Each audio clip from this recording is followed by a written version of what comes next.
Hello बच्चों। तो हमारा क्वेश्चन है 600 centimetre cube of a gas at 16 degree Celsius is heated to 30 degree Celsius at constant pressure. Calculate the volume of the gas expelled. यानी gas का जो final volume आएगा तो कितना वॉल्यूम एक्सपेंशन के बाद कितना वॉल्यूम इंक्रीज हुआ है। The volume of gas expelled, कितना वॉल्यूम एक्सपेल्ड हुआ है, इंक्रीज हुआ है। तो की कंसेप्ट, हमारे क्वेश्चन का जो की कंसेप्ट है वो है चार्ल्स लॉ।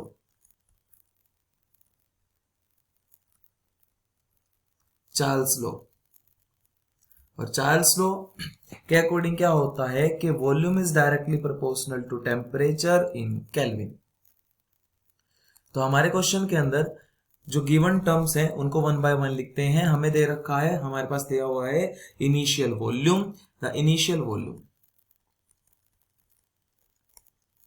इनिशियल वॉल्यूम है V1, कितना दे रखा है 600 centimetre cube. Final volume we have to be calculated. Final volume हमें निकालना है, फाइनल वॉल्यूम V2 ये हमें निकालना है। Initial temperature is also given to us. Initial temperature T1 that is 16 degree Celsius, and after converting into Kelvin it will become 289 Kelvin.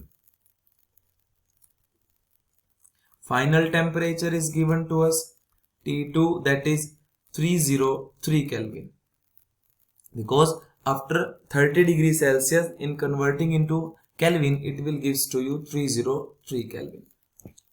So according to Charles law, volume directly proportional to temperature in Kelvin, and it is also written as V1 T1 is equal to V2 T2.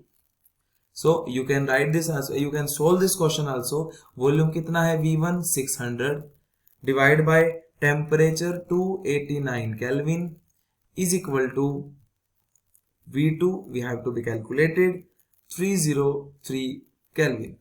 And after solving this, what we get, the volume V2 is equal to 6 to 9.06 centimetre cube.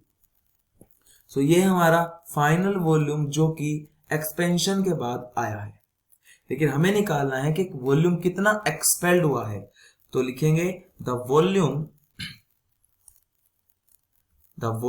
Expelled, the volume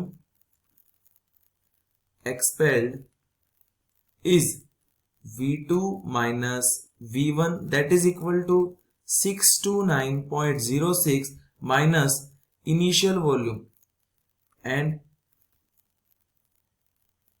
it will be equal to 29.06 centimeter cube. So here this is our final answer. I hope you will understand it well.